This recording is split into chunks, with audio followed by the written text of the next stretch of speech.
The investigation into yesterday's mid-air Qantas drama has barely begun, but already attention is focusing on the aircraft's Rolls Royce engine.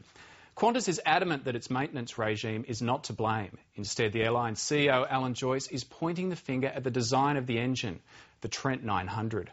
Qantas's fleet of A380 Super Jumbos remains grounded, while the crippled aircraft in Singapore is being examined by engineers and air safety investigators. Karen Barlow reports.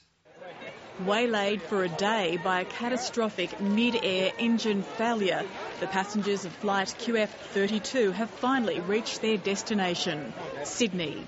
It's good to be home, after a long trip, I was sitting right there by the wing that had the hole, and we didn't really know what was going on, but it was handled really brilliantly.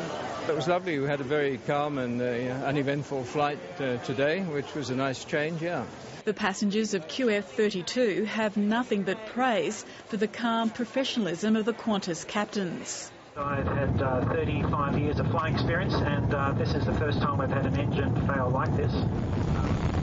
Passengers say it was a surprisingly smooth landing in Singapore despite the disabled engine.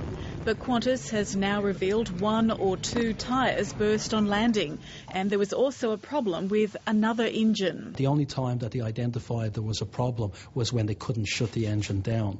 Now, at this stage, that we're still investigating the causes of that, but the likely outcome is that some of the issues occurring with engine number 2, when that engine had its problems, had an impact on engine number 1. Engineers are combing over the crippled plane in Singapore.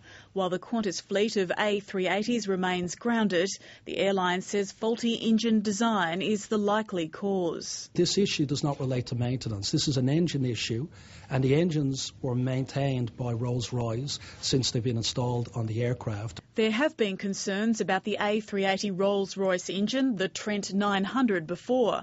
2 months ago, the European Aviation Safety Agency issued a directive about excessive wear of the engine and the potential for loss of performance.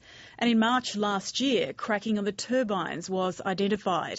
Both directives state the problems present a potential unsafe condition to the aeroplane. An inherent defect within the engine could be the cause. Also a possibility a manufacturing defect could be responsible. And the Aircraft Engineers Union has also raised concerns about poor offshore maintenance standards. Some of the claims that have been made are false, and in some cases I think completely outrageous. This is not an issue about onshoring or offshoring and maintenance. This is an issue about a Rolls-Royce engine on a new, relatively new aircraft and a new engine that had developed a problem. Rolls-Royce engineers will conduct a series of checks on the grounded Qantas A380 fleet.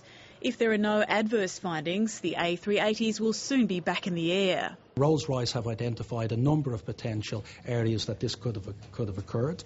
The checks are looking at all of those areas to ensure that there isn't an underlying problem that's there.